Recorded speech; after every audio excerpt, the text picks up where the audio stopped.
बुद्ध ने परम ज्ञान के पहले 6 वर्ष तक महातपश्चर्या की। बहुत गुरुओं के पास गए, बहुत गुरुओं की सेवा में रहे, जो जो कहा गया वही किया, जिसने जो साधना बताई वही साधी, और हर साधना के बाद पाया संसार समाप्त नहीं हुआ। हर साधना के बाद पाया कि मूल रोग मिटा नहीं, अहंकार शेष है।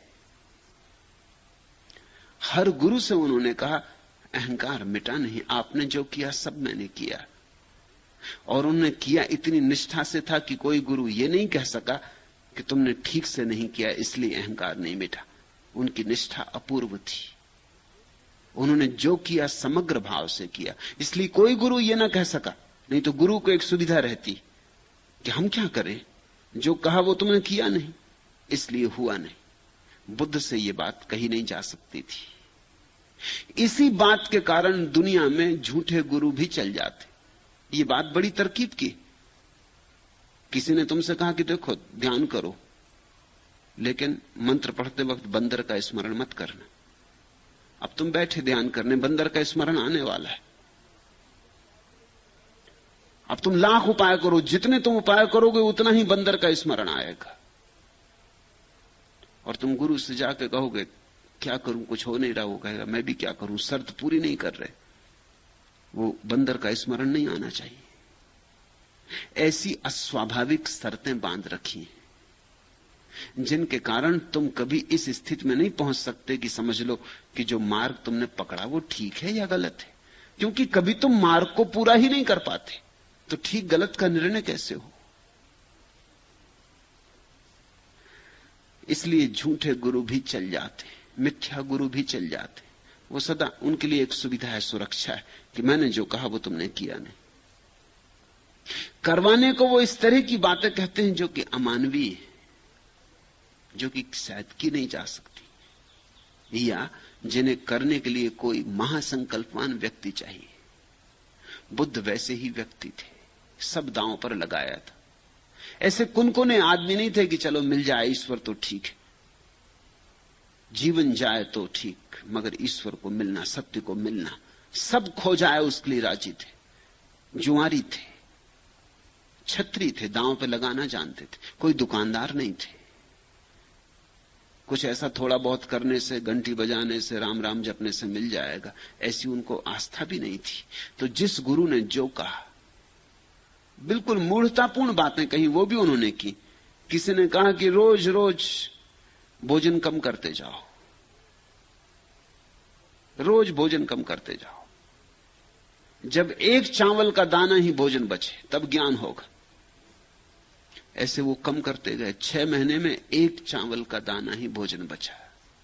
ज्ञान तो नहीं हुआ, शरीर नष्ट हो गया। निरंजना नदी को पार करते थे, पार न कर सके। छोटी सी नदी, कोई बड़ी नदी नहीं। थक के गिर गए, एक जड़ को पकड़ के रुके रहे। जड़ को भी पकड़ने की ताकत न थी। तब स्मरण आया कि ये मैं क्या कर रहा हूं। इस तरह शरीर को नष्ट करके सिर्फ शक्ति खो गई। नदी पार कर नहीं सकता, भव सागर पार करने का इरादा रख रहा हूं। बुद्ध बहुत गुरुओं के पास गए, लेकिन जहां गए जो कहा वही किया, फिर भी कुछ सफल ना हुआ। गुरुओं ने उनसे क्षमा मांग ली। उनकी इस घटना को पढ़ के मुझे हमेशा खलील जिब्रान की कहानी याद आती। एक आदमी गांव गांव घूमता था। वो कहता था जिसको ईश्वर से मिलना हो मेरे साथ आओ, मुझे पता है, मैं ईश्वर तक पहुंचा दूंगा। कहां पहाड़ों में रहता है मुझे मालूम। मगर किसी को पहली तो बात ईश्वर से मिलना ही नहीं। लोग कहते कि जब मिलना होगा जरूर आपके पास आएंगे। लोग उनको दान भी देते, उनकी पूजा भी करते, उनको भोजन भी करवाते। कहते महाराज अब आप जाओ, ईश्वर से किसको मिलना है। लोग कहते अभी जिंदगी में और 1000 काम है, आखिर में जब मिलने की इच्छा आएगी जरूर आपके पास आएंगे। ऐसे धंधा चलता था। न कोई मिलना चाहता था, न कोई मिलने की झंझट आती थी। मगर एक गांव में एक आदमी झंझटी मिल गया। उसने कहा अच्छा गुरुदेव हम चलते हैं, चलो। गुरु ने सोचा कि कुछ भटकाएंगे जंगलों में, कुछ दिन अपने आप थक जाएगा, मगर वो भी एक था, वो महागुरु था, वो थके ही नहीं। वो तो रोज सुबह उठ के कि गुरुदेव कितनी देर और लगेगी, अब कहां तक और चलना है। उसने गुरु को थका मारा। 6 साल पहाड़ों में घूमते रहे, गुरु को मार ही डाला उसने। गुरु को भी पता हो तो कहीं पहुंचा दे, पहुंचाए कहां, चक्कर काटते रहे पहाड़ों में कि भाई अब आता अब आता। एक दिन गुरु ने कहा तो हद होगी, मेरी जिंदगी खराब कर देगा, अपनी तो कर ही रहा है, ये मेरी भी जिंदगी खराब कर देगा। उसने उसके हाथ जोड़े और कहा महाराज मुझे रास्ता पता था, मगर जब से तुम्हारा सत्संग हुआ सब भूल गए। अब ये परमात्मा का मुझे भी मिलना नहीं हो रहा है, अब तुम मुझे बख्शो। मेरे सत्संग में तुम तो नहीं पहुंच सकते, तुम्हारे सत्संग में मैं भटक गया, अब आप क्षमा करो, अब आप किसी और गुरु का पीछा पकड़ो। ऐसे ही बुद्ध थे, जिसने जो कहा पूरा किया। हर गुरु ने कहा कि अब आप और कहीं जाएं, किसी और को, क्योंकि इनको देख के दूसरे शिष्य भागने लगे ना कि भाई इतना मेहनत करके जब इस आदमी को नहीं मिला तो हम तो इतनी मेहनत कर भी नहीं सकते, हमको तो कैसे मिलने वाला है। अंततः बुद्ध ने सारे गुरु छोड़ दिए, अंततः बुद्ध ने सारे पथ और सारे मार्ग छोड़ दिए, सारी विधियां छोड़ दी। जब उन्होंने सब छोड़ दिया तब मिला। अपूर्व घटना घटी। एक रात उन्होंने निर्णय ही कर लिया कि अब मुझे खोजना ही नहीं। खोज की वासना भी छोड़ दी, सत्य को पाने की वासना भी तो वासना ही है, वो भी छूट गई। उस रात सो गए वृक्ष के तले, कोई चिंता नहीं, कहीं जाना नहीं, कुछ पाना नहीं, न धन न ध्यान, न पद न परमात्मा, कुछ पाना ही नहीं। चित्त एकदम विलुप्त हो गया, क्योंकि चित्त जीता है पाने की आकांक्षा से। चित्त का प्राण ही पाने में, कुछ पालूं, कुछ मिल जाए, महत्वाकांक्षा चित्त की आत्मा है। उस क्षण कोई महत्वाकांक्षा ना थी। उस सुबह जब बुद्ध की आंखें खुली, आखिरी तारा डूबता था रात का, और उस पे डूबते डूबते ही उनका भीतर का तारा उग आया। हो गया, मगर ये स्वयं से हुआ। ये जो पंचवर्गीय भिक्षु हैं, ये 5 भिक्षु बुद्ध के शिष्य थे। जब बुद्ध एक एक चावल भोजन करते थे तब ये 5 भिक्षु उनके शिष्य थे। वो बुद्ध को बड़ा गुरु मानते थे, क्योंकि इतना महातपस्वी, हड्डियां मात्र रह गई थी शरीर में, चमड़ी सूख गई थी, सुंदर देह एकदम काली पड़ गई थी, अस्थि पंजर रह गए थे। तब वो 5 भिक्षु उनको गुरु मानते थे। हालांकि उनको कुछ मिला नहीं था, मगर उनका त्याग उनको प्रभावित करता था। दुनिया में बड़े अजीब लोग हैं, उनको कौन सी चीज प्रभावित करती, ये भी बड़ी सोचने जैसी बात। ये आदमी मरा जा रहा है, ये आत्महत्या में संलग्न है, और वो प्रभावित हो रहे हैं। दुनिया में बड़े दुष्ट लोग हैं। तुम ख्याल रखना, जब तुम उपवास करो और कोई तुम्हारी आके प्रशंसा करे, समझ लेना कि ये आदमी क्या चाहता है, ये तुम्हें भूखा मरवाना चाहता है। तुम सिर के बल खड़े हो जाओ और ये आदमी क्या, वाह आप बड़े महातपस्वी, इससे सावधान रहना, ये तुम्हारी जिंदगी खराब कर देगा। ये चाहता है तुम सिर के बल खड़े रहो। दुनिया में लोग दूसरों को दुखी देख के मजा लेते हैं, इसलिए मुनियों, साधुओं, तपस्वियों के पास दुष्ट प्रकृति के लोग इकट्ठे हो जाते। वो कहते महाराज गजब कर रहे, कांटों पे लेटे, भीड़ लगा लेते, धूप में खड़े हैं, भयंकर गर्मी पड़ रही है, और गुरुदेव आप धुनी रमाए बैठे, आग जला के ताप रहे, गजब। ये जो लोग हैं, इनको मनोविज्ञान में एक खास शब्द है, वो कहते हैं मैसोचिस्ट। ये पर दुखवादी है, ये दूसरा सता रहा है अपने को, इसमें इनको मजा आता है। ये वैसे ही लोग हैं जैसे कोई आदमी अपने शरीर में घाव कर ले और छुरी से घाव को कुरेदता रहे, और ये कहें वाह आप बड़ी महासाधना कर रहे हैं, आपका जुलूस निकालेंगे, शोभा यात्रा निकालेंगे। पर्युषण में आपने 10 दिन व्रत किए, उपवास किए, शोभा यात्रा निकालेंगे। भूखे रहे आप महीने भर, बड़ा उपवास किया, आप महातपस्वी। तुम दुख दो अपने को और दूसरे लोग तुम्हें आदर देते, जरूर इसमें कुछ राज है। जब वे तुम्हें आदर देते तुम अपने को और दुख देने को राजी हो जाते, क्योंकि अहंकार की तृप्ति होती और उनकी भी जरूर कोई तृप्ति हो रही। लोग जासूसी किताबें पढ़ते हैं, क्यों? लोग जाके हत्याओं की फिल्म देखते हैं, डकैतियों की फिल्म देखते हैं, क्यों? तुमने कभी पूछा? रास्ते पे दो आदमी लड़ रहे हो, तत्काल भीड़ खड़ी हो जाती। तुम्हारी मां बीमार है, दवा लेने जा रहे थे, साइकिल टिका के किनारे तुम भी खड़े हुए कि मां समझे, मां की दवा में क्या है, घंटे 2 घंटे की देर भी होगी, चलेगा। मगर ये तमाशा छोड़ा नहीं जा सकता। और दो आदमी बिल्कुल लड़ने मारने को तैयार है, तुम्हारी भी उत्सुकता बढ़ती जाती कि अब कुछ होता ही है, अब कुछ होने ही वाला है। और अगर संयोग से कुछ ना हो तो तुम बड़े उदास लौटे हो। तुमने ख्याल किया है? कुछ ना हो, वो दोनों आदमी का अच्छा भाई क्या फायदा लड़ने झगड़ने से, एकदम गांधीवादी हो जाएगा कि चलो महात्मा गांधी की जय, क्या फायदा, हम तुमको मारे तुम हमको मारो, कोई सार नहीं। तो जितनी भीड़ खड़ी है वो उदास लौटेगी कि कुछ भी नहीं हुआ, घंटा भर खराब हुआ, गाली गलौज काफी बकी गई। लोग दूसरे के दुख में एक तरह का रस लेते और दूसरे के सुख से पीड़ित होते हैं। तुमने देखा, तुम बड़ा मकान बनाओ, पूरा गांव तुम्हारे खिलाफ हो जाता। तुम सुखी दिखाई पड़ो, किसी को सुख नहीं होता।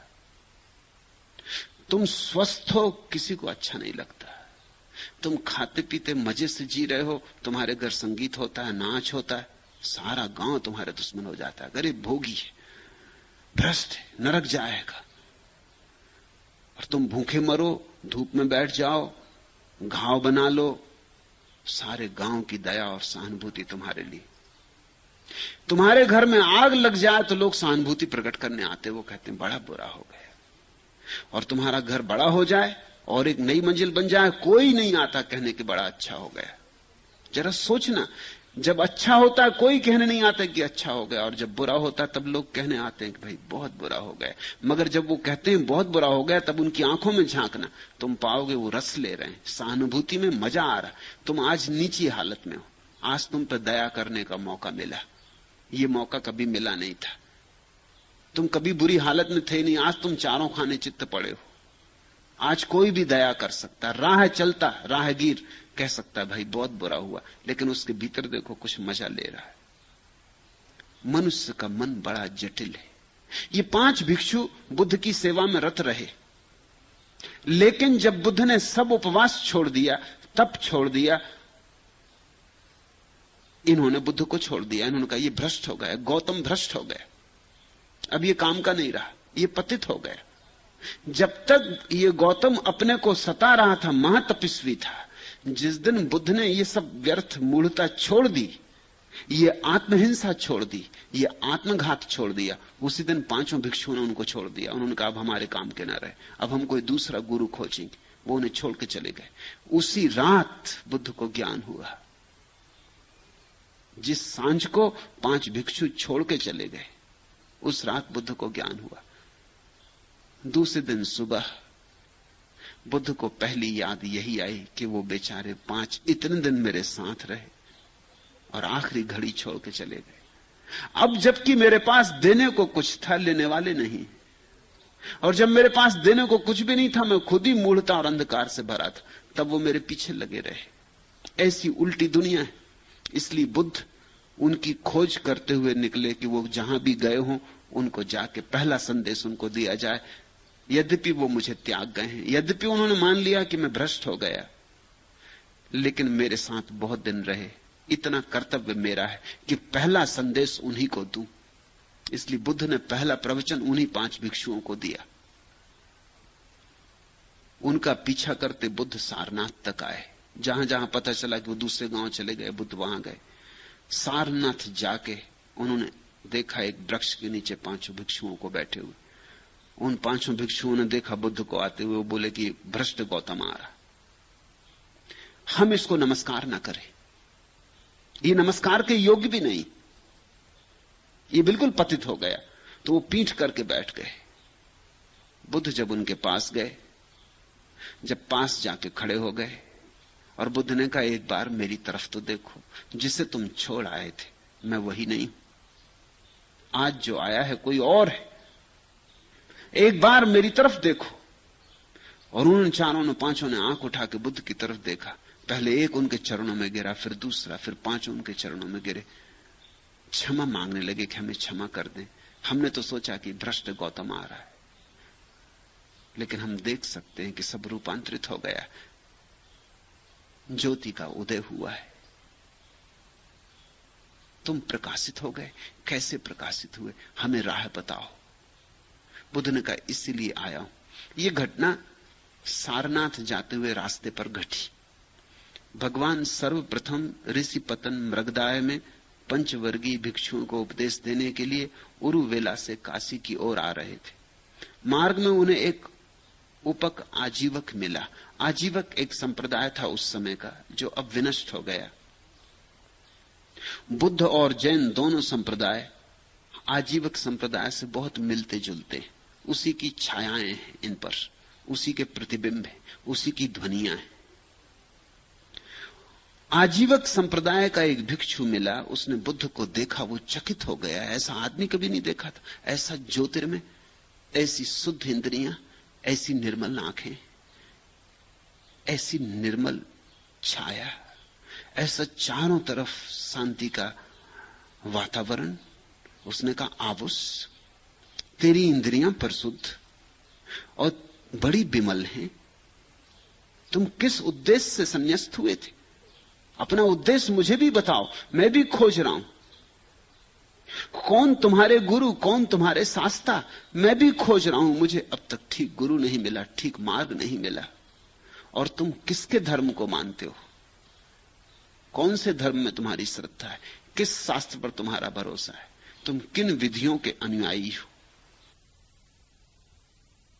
तब शास्ता ने उसे कहा, मेरे आचार्य या उपाध्याय नहीं, मैं किसी धर्म को नहीं मानता, मेरी किसी शास्त्र में श्रद्धा नहीं, मैंने जो पाया है अपने से पाया है। ये बुद्ध का परम संदेश है, क्योंकि जो मिलना है वो तुम्हारे भीतर पड़ा है, कोई दूसरा थोड़ी देने वाला है। हस्तांतरण नहीं होता सत्य का, तुम्हारे भीतर पड़ा है। गुरु अगर कुछ करता है तो इतना ही कि तुम्हारे भीतर जो पड़ा है उसको ही पुकारता है। उसे तुम स्वयं भी पुकार सकते हो। गुरु अनिवार्य नहीं है बुद्ध के मार्ग पर। तुम स्वयं न पुकार सको तो उसकी जरूरत है, तुम स्वयं अपने को असमर्थ पाओ तो उसकी जरूरत है।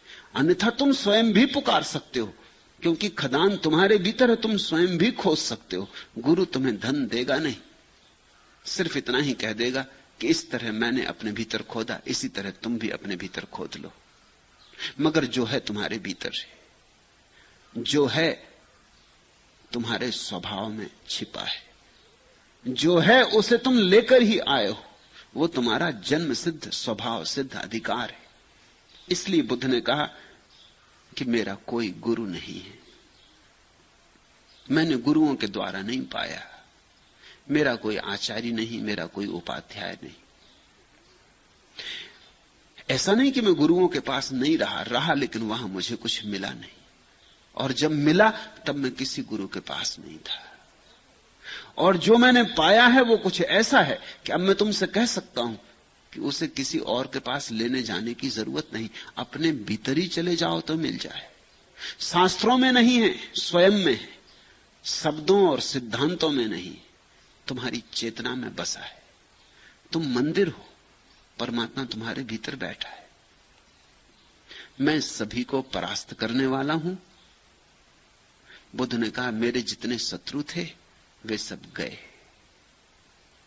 मैं सब जानता हूं, जो जानने योग्य है वो मुझे दिखाई पड़ गया है। मैं सभी धर्मों, तृष्णा इत्यादि से मुक्त हो गया हूं, अलिप्त हो गया हूं, सर्वत्यागी हूं। सर्वत्यागी का अर्थ होता है मैंने त्याग को भी त्याग दिया है। मैं सब धर्मों से मुक्त हो गया हूं, मैंने जगत की तृष्णा तो छोड़ ही दी है, मोक्ष की तृष्णा भी छोड़ दी है। मेरा कोई उद्देश्य ही नहीं है। मैं अब बिल्कुल निरुद्देश्य हूं, जैसे फूल खिलता निरुद्देश्य, जैसे सुबह सूरज निकलता निरुद्देश्य, ऐसा मैं निरुद्देश्य हूं। मेरा कोई लक्ष्य नहीं। सब लक्ष्य गए, सब उद्देश्य गए, सब भविष्य गया। मेरी कोई वासना नहीं, मोक्ष की भी नहीं। मैं तृष्णा के नाश से मुक्त हूं। ये बड़ा अजीब वचन। बुद्ध ये नहीं कहते कि मैं तृष्णा से मुक्त हूं। बुद्ध कहते हैं मैं तृष्णा से तो मुक्त हूं ही, मैं तृष्णा के नाश से भी मुक्त हूं। तृष्णा तो गई ही, अतृष्णा भी गई। नहीं तो उल्टा हो जाता है। संसार पकड़े थे पहले, फिर संसार तो छोड़ दिया, फिर संन्यास पकड़ लिया, मगर पकड़ कायम रही। धन पकड़े थे पहले, धन तो छोड़ दिया, अब निर्धनता पकड़ ली,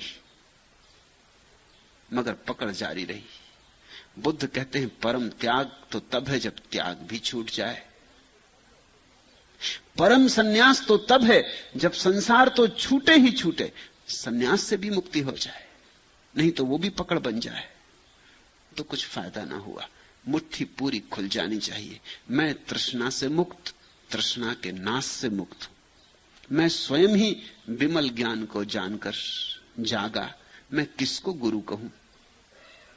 और इतना ही नहीं, वो कहते कि मैं किसको गुरु कहूं, वो कहते मैं किसको शिष्य सिखाऊं। न मैंने किसी से पाया, मैंने अपने भीतर पाया, तो जो मेरे पास आएंगे वो भी अपने भीतर ही पाएंगे। शिष्य कहने से क्या सार है? इसलिए बुद्ध ने कहा मैं मित्र हूं, न तो गुरु तुम्हारा, न तुम मेरे शिष्य, मैं मित्र हूं। और बुद्ध ने कहा कि मेरा जो भविष्य में पुनः आगमन होगा, मेरा नाम होगा मैत्रेय। तब मैं परिपूर्ण मित्र रूप में प्रकट होऊंगा। अंतिम दृश्य। एक बार देवताओं में यह प्रश्न उठा कि दानों में कौन दान श्रेष्ठ है, रसों में कौन रस श्रेष्ठ है, रतियों में कौन रति श्रेष्ठ है, और तृष्णा क्षय को क्यों सर्वश्रेष्ठ कहा जाता है। कोई भी इन प्रश्नों का उत्तर न दे सका। देवताओं ने सबसे पूछने के बाद इंद्र से पूछा, वह भी इसका उत्तर न दे सका। तब इंद्र सहित सभी देवताओं ने जेतवन में जाकर भगवान के पास इन प्रश्नों को पूछा। भगवान ने कहा, धर्म के अनुभव में सब प्रश्नों के उत्तर हैं। फिर प्रश्न बहुत नहीं है, एक ही है।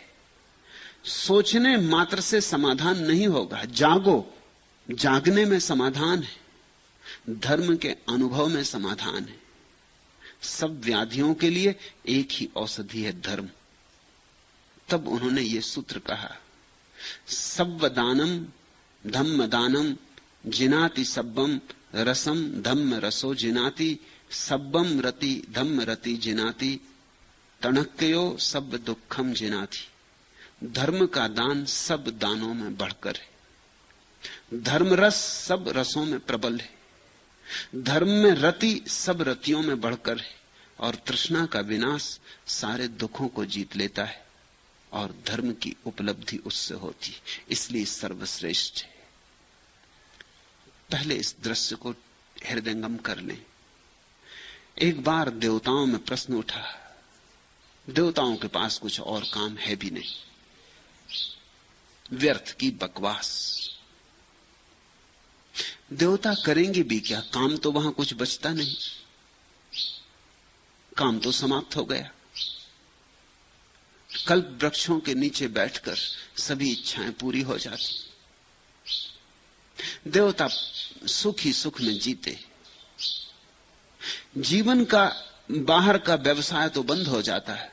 जब बाहर का व्यवसाय बंद हो जाता तो चित्त के सब व्यवसाय शुरू हो जाते। तब बड़ा सोच विचार उठता, बड़े विवाद उठते। ख्याल करना, दर्शन शास्त्र तभी पैदा होता है जब पेट ठीक से भरा हो। भूखे भजन न होई गोपाला, भूखे भजन हो भी नहीं सकता। जीवन की सीढ़ियां हैं। शरीर की जरूरतें पूरी हो जाएं तो मन की जरूरतें पैदा होती। शरीर की जरूरतें अधूरी रहें तो मन की जरूरतें कभी पैदा नहीं होती। अब कोई भूखा मर रहा है, उसको तुम कहो कि ये बीथोवन का संगीत सुनो, वो तुम्हारा सिर फोड़ देगा। वो कहेगा मैं भूखा मर रहा हूं, बीथोवन का संगीत आप कह क्या रहे हैं, आप मेरा अपमान कर रहे हैं। और भूखे पेट में बीथोवन का संगीत जाएगा कैसे? भूखा संगीत सुन कैसे सकता है? कोई भूखा मर रहा है और तुम कहते हो पढ़ो कालिदास की कविताएं, इनसे बड़ा आनंद आएगा। वो कहता है कुछ रोटी मिल जाए, कालिदास आप पढ़ो, रोटी मुझे दे दो। एक सीढ़ी है, शरीर की जरूरत पूरी हो तो मन की जरूरत, मन की जरूरत में काव्य है, संगीत है, कला है।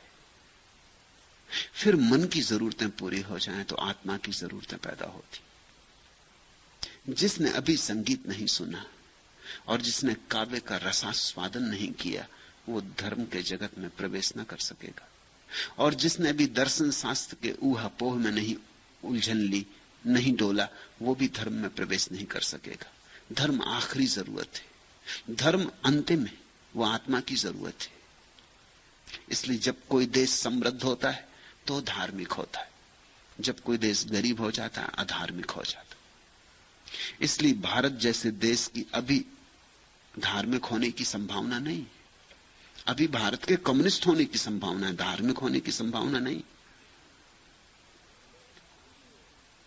इसलिए लोग हैरान भी होते हैं, पश्चिम से लोग आ रहे हैं पूरब में तलाश करते धर्म क्यों। पूरब के लोग हैरान होते हैं कि मामला क्या है। पूरब के लोग पश्चिम जा रहे हैं, कैसे अच्छी इंजीनियरिंग आ जाए, कैसे अच्छे डॉक्टर हो जाएं, कैसे टेक्नोलॉजी, कैसे विज्ञान, इसके लिए पश्चिम जा रहे हैं। पूरब के सोच विचारशील लोग पश्चिम की तरफ भाग रहे हैं कि 1 डिग्री पश्चिम से और ले आएं। और पश्चिम से लोग डिग्रियां इत्यादि फेंक कर कूड़े करकट में डाल के, यहां मेरे सन्यासियों में कम से कम 20 पीएचडी, तुम एक को भी ना पहचान पाओगे कि आदमी पीएचडी। यहां कम से कम 50 एमए, तुम एक को भी ना पहचान पाओगे। और ऐसा तो बहुत कम है कि ग्रेजुएट कोई ना हो, मगर तुम एक को ना पहचान पाओगे। सब कचरे में डाल के चले आए। 2 कौड़ी की हो गई बात है। यहां कोई पीएचडी हो जाता तो अखबारों में खबर छपती, जुलूस निकाला जाता। मैंने सुना इलाहाबाद में जब पहला आदमी मैट्रिक हुआ था तो हाथी पे बैठ के जुलूस निकाला। यहां कोई आदमी पश्चिम पढ़ने जाता था, अखबारों में खबर निकलती जैसे कोई भारी घटना घट रही कि वो पश्चिम पढ़ने जा रहे हैं। पश्चिम पूरब की तरफ आ रहा क्योंकि पश्चिम अब संपन्न है। उसने शरीर का सुख जाना, मन के सुख जाने, अब आत्मा की पीड़ा उठनी शुरू हुई। इस बात की बहुत संभावना है कि भविष्य में पश्चिम पूरब हो जाए और पूरब पश्चिम हो जाए। इस बात की बहुत संभावना है कि सूरज पश्चिम से उगे और पूरब में डूबे। देवताओं के पास कुछ और तो काम नहीं, इसलिए अक्सर ऐसी बहुत कहानियां आती बौद्ध शास्त्रों में, जैन शास्त्रों में, हिंदू शास्त्रों में। देवताओं में बड़ा विवाद उठता है छोटी छोटी बात पर। हालांकि देवता उत्तर किसी बात का भी नहीं पा सकते, क्योंकि सब बुद्धि का खिलवाड़ है, आत्मिक अनुभव नहीं। स्वर्ग में आत्मिक अनुभव नहीं घटता, नहीं घट सकता। सुखी आदमी आत्मा का चिंतन शुरू करता है, मगर चिंतन में ही अटका रहता है। सुखी आदमी को चिंतन से आगे जाना पड़े, अनुभव में, साधना में। एक बार देवताओं में प्रश्न उठा, दानों में कौन दान श्रेष्ठ, रसों में कौन रस श्रेष्ठ, रतियों में कौन रति श्रेष्ठ, और तृष्णाक्षय को क्यों सर्वश्रेष्ठ कहा जाता है। कोई भी इन प्रश्नों का उत्तर न दे सका। यह मत समझना कि उत्तर लोगों ने नहीं दिए, उत्तर तो दिए होंगे, 1000 उत्तर दिए होंगे, लेकिन कोई भी उत्तर नहीं था। तुम ये मत सोचना कि देवता बिल्कुल बुद्धू, क्योंकि तुम ये कहानी पढ़ोगे तुमको लगेगा अरे हम ही उत्तर दे सकते, इसमें देवता उत्तर नहीं दे सके। ये तो बात कुछ जस्ती नहीं। तुमसे कोई पूछे दानों में कौन दान श्रेष्ठ, तुम भी कुछ उत्तर दोगे, सही गलत की बात। और उत्तर तो दिए गए होंगे, लेकिन कोई उत्तर समाधान कारक नहीं था। कोई उत्तर ऐसा नहीं था कि उसको सुनते ही चित्त शांत हो जाए, उसको सुनते ही सत्य का अनुभव हो जाए, उसको सुनते ही, श्रवण करते ही चित्त का विकल्प जाल टूट जाए और लगे कि हां यही ठीक है। कोई ऐसा सत्य नहीं खोजा जा सका जो स्वयं सिद्ध मालूम पड़ा हो। तब देवताओं ने इंद्र से पूछा, इंद्र है देवताओं का राजा, सोचा शायद इंद्र को पता हो। वह भी इसका उत्तर न दे सका। नहीं कि उसने उत्तर न दिए होंगे, जरूर उत्तर दिए होंगे। उत्तर तो कोई भी देता है। तुम गधे से पूछो, वो भी उत्तर देगा। तुम जरा किसी से भी पूछो, कोई भी बात पूछो, उसे पता हो कि ना हो, मगर वो उत्तर देगा। उत्तर देने का मौका कोई नहीं चूकता, क्योंकि ज्ञानी बनने का मौका मुफ्त में कौन चूके। किसी से भी पूछो, जिन बातों का उन्हें कोई अनुभव नहीं, ऐसा आदमी तुम्हें मुश्किल से मिलेगा जो कहेगा मुझे पता नहीं। ऐसा आदमी मिले, उसके चरण पकड़ लेना, क्योंकि उस आदमी में कुछ सच्चाई है। नहीं तो हर एक उत्तर दे रहा है, कुछ भी पूछे जाओ उत्तर दे रहा है, कुछ पता नहीं है और उत्तर दे रहा है। जिन्होंने खुद कभी जिंदगी में कुछ नहीं किया, वो हर एक को सलाह दे रहे हैं। जो अपनी सलाहों पर कभी नहीं चले, मौका आ जाए फिर भी नहीं चलेंगे, वो दूसरों को सलाह दे रहे हैं, दूसरों को मार्ग दिखा रहे हैं। यहां अंधे अंधों को मार्ग दिखा रहे हैं, और इसलिए सारे लोग गड्ढों में पड़े हैं, नेता भी और अनुयायी भी। इंद्र ने भी उत्तर दिया होगा, राजा है देवताओं का, ऐसे स्वीकार तो नहीं कर लिया होगा कि मुझे पता नहीं। पहले तो अकड़ के बैठा होगा सिंहासन पे, कहा होगा अच्छा सुनो, सब समझाया होगा, मगर कोई तृप्त नहीं हुआ। मजबूरी में बुद्ध के पास आना पड़ा। उत्तर तो बुद्धों के पास ही है, बुद्धत्व में ही उत्तर है, जागे हुए में ही उत्तर है। जो भीतर ज्योतिर्मय हुआ है उसी के पास उत्तर है। भगवान ने क्या कहा? भगवान ने कहा धर्म के अनुभव में सब प्रश्नों के उत्तर है। तुम्हारे प्रश्न अलग अलग नहीं हैं। तुम पूछते हो दानों में कौन दान श्रेष्ठ, रसों में कौन रस श्रेष्ठ, रतियों में कौन रति श्रेष्ठ, और तृष्णा क्षय को सर्वश्रेष्ठ क्यों कहा है। ये कोई अलग अलग प्रश्न नहीं है, एक ही प्रश्न है और एक ही इनका उत्तर है। मगर सोचने मात्र से समाधान न कभी हुआ है न होगा।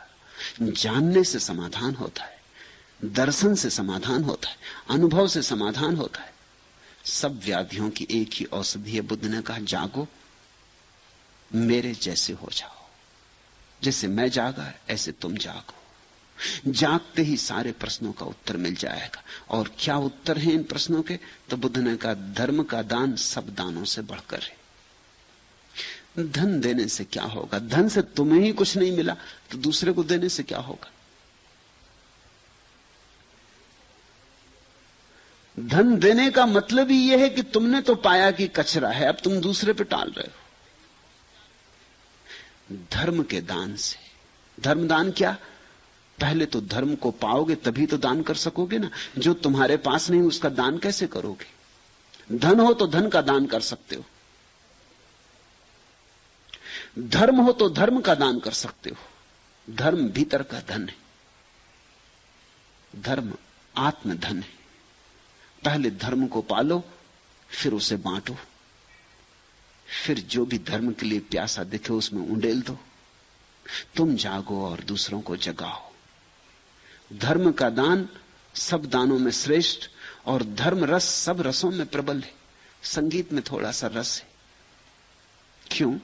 क्योंकि संगीत में भी थोड़ी सी तन्मयता हो जाती है। संभोग में भी थोड़ा रस है, क्योंकि संभोग में भी क्षण भर को तन्मयता हो जाती। मगर धर्म रस में सदा को तन्मयता हो जाती। गए सो गए, फिर कोई लौटता नहीं। डूबे सो डूबे, एक रस हो जाते हो परमात्मा में। संभोग में जिससे तुम्हारा प्रेम है, क्षण भर को एक रस होते हो, फिर अलग हो गए, और फिर अलग होने की पीड़ा और भयंकर हो जाती। संगीत थोड़ी देर को कानों को मीठा लगता है, फिर संगीत चला गया, फिर शोरगुल है जगत का। शराब पी ली, थोड़ी देर को तन्मय हो गए, फिर नशा उखड़ेगा। धर्म ऐसा नशा है जो एक दफे हुआ तो फिर उखड़ता नहीं, पिया सो पिया। और धर्म ऐसा नशा है कि बेहोशी भी लाता है और होश को नष्ट नहीं करता, होश को बढ़ाता है। धर्म अद्भुत नशा है। होश और बेहोशी साथ साथ पैदा होते, एक तरफ मस्ती छा जाती और एक तरफ परम होश भी होता है। तो धर्म रस सब रसों में बढ़कर, और धर्म में रति सब रतियों से बढ़कर है। प्रेमों में सबसे बड़ा प्रेम है धर्म से प्रेम। रतियों में सबसे बड़ी रति है धर्म रति। स्त्री के साथ थोड़ी देर खेलो, थोड़ा सुख है। पुरुष के साथ थोड़ी देर खेलो, थोड़ा सुख है। रति क्रीड़ा।